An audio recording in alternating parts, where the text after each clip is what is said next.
Welcome back to the MMA Training Bible's Guide to Building Unstoppable Endurance in 6 Months. I'm Dr. Jason Gillis.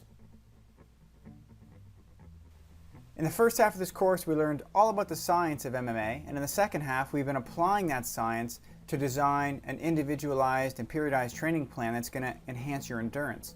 And so far, we've been working together to plan the big training phases across your fight plan. We forecasted training volume and intensity. We planned the individual training subphases and weeks and the training difficulty. And now, in this session, session 10, we're going to program individual training sessions. What I want to focus on, and really the goal, is teaching you how to program individual training sessions across your entire fight plan. We're talking about the general prep phase, the fight-specific preparatory phase, the fight camp, the taper, the transition, and that of course includes understanding how to program training sessions during recovery weeks, and that also includes the warm-ups and the cool-downs. We're going to give you everything. So first we're going to start off with a little recap, make sure we're on the same page with the training plan that we've been working through, and then we're going to talk about programming training sessions across all of the all aspects, all big phases of the fight plan. And again, we're also going to talk about the recovery weeks, the warm-ups, and the cool-downs. Okay, let's recap. You should be looking at something like this. You should have scheduled your fight. You should have scheduled the big phases, the training intensity and training volume across your fight plan. And you should have scheduled the difficulty in your training weeks right across the months. The first thing that we want to do now is we want to start to schedule your training days, but the difficult thing is I can't tell you exactly when this is going to be. In general though, I have a couple tips for you. You need to make sure that you're not planning your training days more than 2 weeks in advance. Now I know some of you, after you watch this course, you're going to want to plan out your whole training schedule, but I'm going to tell you to resist it because you don't know what's going to happen farther off than 2 weeks. So just plan 2 weeks ahead at most. The other thing that you need to do is you need to schedule testing dates for the MMA Training Bible's testing battery every 6 to 12 weeks or so. So let's go ahead and show you how I've done this. And again, I've gone ahead and I've done this already. So what you're going to see here is the daily training difficulty. And you're just shading it on the days that you're training up to the levels and lines that you've just drawn already. Now, you can see here that this athlete is going to be exercising on Monday and not on Tuesday and Wednesday, and then again on Thursday, and then not on Friday, and then again on Saturday. So that's 3 sessions a week, and the training difficulty is going to be low. And then you can see in the following week, they're going to be again on Monday, but the training difficulty is going to be up to medium, and then the other days are going to be around low. And then you're only doing 2 weeks in advance. And by the time you get to this week, then you'll plan out your next 2 weeks, and so on and so forth, right through your whole training program. So that's one thing that I wanted to show you in this step. The other thing is making sure that you schedule in your testing dates. But you should schedule those every 6 to 12 weeks or so, and they're marked with an X here. So you can see that it's scheduled in the beginning of training week 1, and then scheduled at the beginning of training week 9, scheduled at the beginning of the fight camp in training week 17, and then we don't get it again until the end of the training plan. So I hope that gives you a little bit of an idea, but I want to give you a little bit more of an idea of how this would look, and I've filled it all in to give you an idea. So what you're seeing here is how training difficulty on a daily basis matches up with the weekly lines that we've drawn. And you can scroll across and you can see the example here. And that's what it's going to look like over time. But again, I don't recommend that you do this at the beginning because there's no way that you could know in 2 weeks what days you're going to be able to train. You know, maybe your shift work. Maybe some of your days are going to be in the morning, some of them in the evening. Maybe you're going to get injured. Maybe you just have stuff come up. So I think the best you could do is manage your training weeks 2 weeks in advance. So let's go on to the next step. You've got to identify your endurance training objectives. And we've already talked about this, so it shouldn't be anything new. In the general preparatory phase, you should be focusing on aerobic oxidation. As you move through your training plan into the fight-specific phase, you should start to focus on aerobic glycolysis and anaerobic glycolysis. And by the time you get to your fight camp, you should be focusing on the ATP-PCR system. Now, If you're a beginner working on the 6-month plan, you should definitely start focusing on workouts and aerobic oxidation. But if you're intermediate, then you could start focusing on intermediate workouts. So these are going to be a little bit more advanced workouts. Normally, if you're a beginner, you wouldn't get these until mid to the end of the general prep. But if you're intermediate, you'll start with those. And I'll give you an example in the next couple slides. But right now, I just want to give you a view on what you do to how do you identify your endurance training objectives, and we want to slot those in right now. So let's go back over and let's slot those in. Okay, so let's have a look to see what we've done here. I'm assuming that this individual is more of a beginner, and what we're going to focus on here in the early phase of the general preparatory period is aerobic oxidation. This is the whole first subphase. The next subphase is going to focus on aerobic glycolytic components, and then as we move into the fight-specific prep, then the focus is going to be on aerobic glycolytic and buffering workouts, and then the end of the fight-specific prep is going to be anaerobic glycolytic and buffering workouts. And then when we get into the fight camp, it's mostly going to be the ATP PCR system and buffering. Until we get into the last 2 weeks of the fight camp through to the taper, it focuses on maintenance, because you're not going to see any physiological adaptations from the training that you're doing about 2 weeks or 4 weeks before your fight. The main focus then should be on dissipating fatigue. And then as we move into the transition, then you start focusing on recovery. Now, the big question is, what do you do for these workouts? Well, if you remember back, what I did is I gave you all of these workouts and I showed you how you slot them in. And what I want to do is I want to take you through that process. So we're picking the workout that matches the objectives that we've just created, that we've just listed. And they have to match up with your training week and your sub-phase and your big phase. So what we want to do is we want to just start slotting in workouts. And let me just remind you of those workouts that we're going to be slotting in.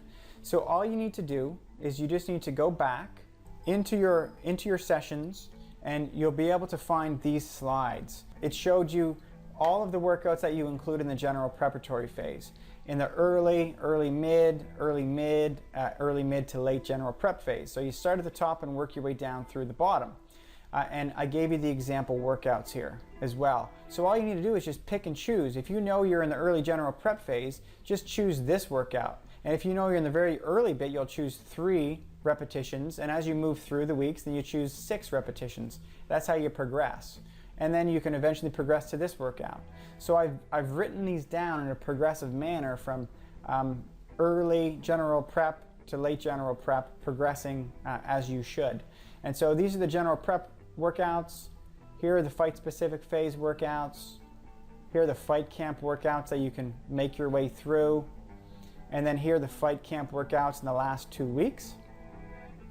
And then finally, here are the workouts that you'll do during your taper. You just slot those in. And here are some workouts that you can do during the transition. I've already described all these, so I don't want to spend too much time on them. And here are some recovery week workouts, which are critically important, give you an idea of what you can do there. And then here are some warm-up workouts that you should include for before specific workouts. And then of course cool downs are a good idea as well, so you can build these in as well.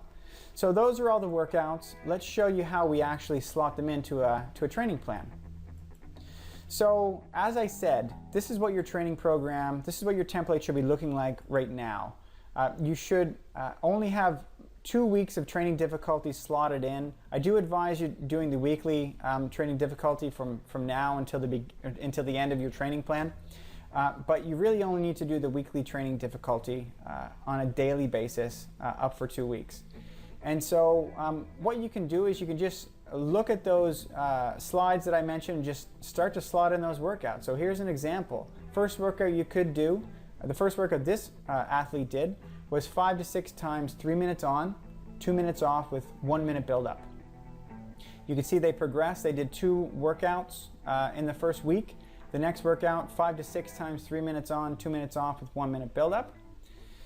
And then the next week they progressed to 6 to 8 times 3 minutes on, 2 minutes off with 1 minute build up. And then the next workout that they did during that second week was 6 to 8 times, 3 minutes on, 2 minutes off with 1 minute build up. So I hope that this gives you a little bit of an idea of how you actually slot these workouts in. You just need to go back to those slides and start putting them in according to where I've suggested that they should go. But just to give you a little example here, I'll show you what it could look like over the course of your whole fight plan. At the beginning, as I mentioned, there's going to be workouts that focus on aerobic oxidation. And then as we move through, these workouts here are going to be focusing on aerobic glycolytic components. And then as we get over here into the first fight-specific preparatory phase and the shock phase, these workouts are going to be focusing on aerobic glycolytic or buffering. Again, all of these workouts are listed there, and this is how you slot them in. As we get into the developmental sub-phase and the last 4 weeks of the fight-specific prep phase, you'll see that we've got specific workouts here that target anaerobic glycolytic and buffering. There we go, just a little idea. We get into the fight camp, you can see some workouts that are going to be focusing on the ATP PCR system here. As we move through, we start to get more maintenance workouts here. Scroll over a little bit for you. A good example of a maintenance workout is this. You have a lot of rest built in, but you're still exercising in a very high intensity. So if you look at this workout, it's exactly in line with everything here. It's developmental, it's lower volume, it's a higher intensity. So 15 times, 5 seconds on, 1 minute off with 15 seconds of building. You would have been exposed to this workout previously, so it shouldn't be such a shock. And then as we get into the taper, you could see something similar. We have 4 to 5 times 20 seconds on, 10 minutes off to allow for all that recovery that we talked about previously. And then you'll get into the transitions here. You see these typical workouts, unstructured workout in the beginning. So you see 10 to 20 minutes of activity, cycling, jogging, or swimming, 50% of your max. And then it gets a little more structured as we move through the transition. But again, all of these workouts are listed, so I encourage you to dig into those slides and start slotting these in. But this is what your program should look like. So let's go back to the old PowerPoint presentation and let's move on. So I think you should feel confident now programming individual training sessions across the general prep phase, across the fight-specific prep phase, across the fight camp, across the taper and the transition. You should feel comfortable programming recovery week sessions as well. And you should feel comfortable programming warm-ups based upon the type of workout that you're going to have, and also cool-downs. Now, I know this can be a little bit confusing, so what I've done to try to make things easier on you is I've taken all of the workouts that we've talked about, I've categorized them according to the phase that they should fall in, whether it's early, mid, or late, or whether it's the taper, the transition, or whatever. All of them. I've taken them and put them in a document, a PDF, I've uploaded it, and you should be able to download that document in the download section. So you can download it, print it off, and use that as a quick reference guide when you're programming across your fight plan. So I hope that makes it easier for you. Also, this Excel example that I've been working through, I've taken that document in its entirety and I've also uploaded that. So you should be able to download that and use it as an example.